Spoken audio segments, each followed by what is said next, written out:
வணக்கம் நண்பா. நாம இன்னைக்கு இந்த வீடியோல பார்க்க போறது என்னன்னு பாத்தீங்க அப்படின்னா, நம்ம ஜித்தன் ரமேஷ் நடிப்புல வெளிவந்த ரூட் நம்பர் 17 இந்த திரைப்படத்தோட மூவி ரிவ்யூ தான் பார்க்க போறோம். சோ ரிவ்யூ போறதுக்கு முன்னாடி இது வரைக்கும் நம்ம சேனலை சப்ஸ்கிரைப் பண்ணாம பார்த்துட்டு இருந்தீங்க அப்படின்னா சப்ஸ்கிரைப் பண்ணி பக்கத்துல இருக்கிற பெல் ஐகானை கிளிக் பண்ணி வச்சுக்கோங்க. வாங்க வீடியோக்குள்ள போலாம்.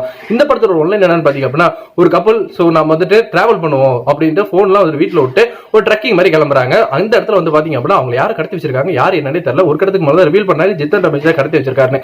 இவர் எதனால இந்த கப்பலை கடத்தி வச்சிருக்கணும், போலீஸ் இன்வெஸ்டிகேஷன்ல இதெல்லாம் கண்டுபிடிச்சாங்களா இல்லையா அப்படிங்கிற அந்த படத்தோட மீதி கதையை அமைஞ்சிருந்தது. இந்த படத்துல என்ன நல்லா இருந்துச்சு, நல்லா இல்ல பாத்துருவோம். ஃபர்ஸ்ட் இந்த படம் வந்துட்டு டெக்னிக்கலா ஓரளவுக்கு ஸ்ட்ராங்கா இருந்தே சொல்லலாம். சினிமாட்டோகிராஃபிஸ் அந்த காட்டின விதம், படத்தோட பின்னணி இசை இதெல்லாம் ரசிக்கும்படியாவே இருந்தது.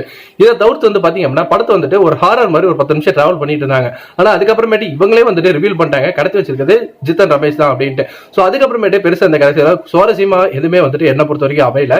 ஏன்னா ஜித்தன் ரமேஷ்க்கு ரொம்ப நாள் கழிச்சு வரக்கூடிய திரைப்படம். அவரோட முந்தைய திரைப்படங்கள்லாம் பாத்தீங்க அப்படின்னா பெருசா ஓடவே இல்லை. இந்த உங்களை போடணும் சார், ஜித்தன் 2 எதுவுமே வந்துட்டு பெருசா ஒர்க் அவுட் ஆகாத நிலையில இந்த ரூட் நம்பர் 17 ட்ரெய்லர் ஓரளவுக்கு வந்துட்டு நல்லாவே இருந்துச்சு. சோ அதை நம்பி தான் இந்த படத்தை பார்த்தா அப்படின்னா படம் ரொம்ப சுமாரா வந்து எடுத்திருந்தாங்க. படத்துல பெருசா டயலாகே கிடையாது நம்ம ரமேஷ்க்கு. சோ கிட்டத்தட்ட வந்து பாத்தீங்கன்னா ஃபர்ஸ்ட் ஹாஃப் மேலேயே வந்துட்டு இதுதான் கதை அப்படின்ட்டு நம்ம யோசிச்சு உட்காந்துட்டு இருந்தா அதான் செகண்ட் ஹாஃப்ல வந்துட்டு பிளாஷ்பேக்கை ரிவீல் பண்ணி விடுறாங்க.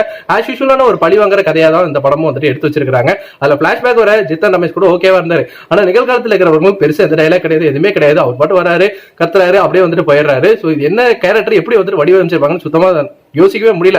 இவர் தவிர்த்து சரி படத்துல இவங்களாச்சும் நல்லா பண்ணிருப்பாங்க, அவங்களாச்சும் நல்லா பண்ணிருவாங்க. மொத்தம் எந்த கேரக்டருமே பெருசாக வந்துட்டு எக்ஸிகியூஷனுமே கிடையாது.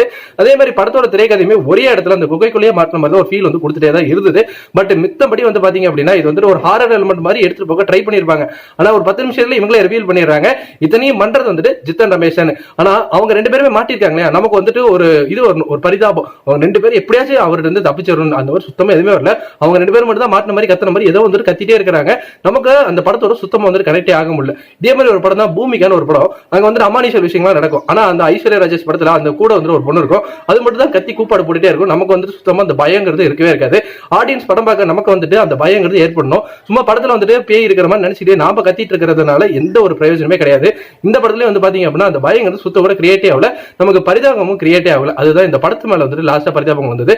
ஏன்னா எப்படா இந்த படத்துல எடுத்திருப்பீங்க அப்படிங்கிற ஒரு எண்ணமும் வரதா செய்யுது. என்ன பொறுத்த வரைக்கும் வந்து பாத்தீங்கன்னா ரொம்ப சுமாரான வாசி தான் இந்த ரூட் நம்பர் 17. நீங்க இந்த திரைப்படத்தை பார்த்துட்டீங்க அப்படின்னா உங்களுக்கு எப்படி இருந்து நம்மளோட கமெண்ட் செக்ஷன்ல வந்து தட்டி விட்டுருங்க. ஃபார் மோர் சினிமா அப்டேட்ஸ் மறக்காம நம்ம சேனலை சப்ஸ்கிரைப் பண்ணி பக்கத்துல இருக்கிற பெல் ஐகானை கிளிக் பண்ணிச்சுக்கோங்க. நன்றி, வணக்கம்.